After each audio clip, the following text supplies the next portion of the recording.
To add another Kit profile in the Kits app on Samsung Galaxy S24 Ultra, open Kits app. Swipe the screen to the right. Tap more icon or three vertical dot icon at the top right. And then tap profile. Enter your current screen lock or you can use your biometric. Tap plus icon at the top right.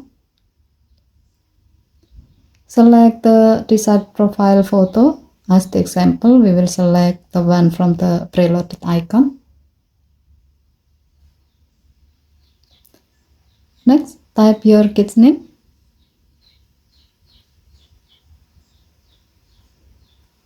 And then enter the date of birth of your kid.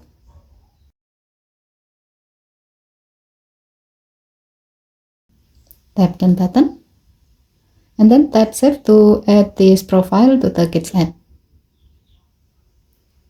To see how it works, close the Kits app and then reopen it.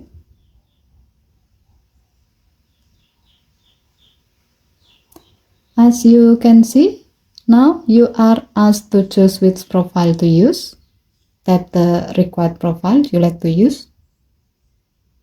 Given to the function, you can add another profile in the Kits app if you have more than one kid and you want to ensure each of your kids has appropriate apps, content, and setting. On the other side, it will also help you to track each kid's screen time and app usage individually. Okay, thank you for watching. Please help to like and subscribe. Have a nice day.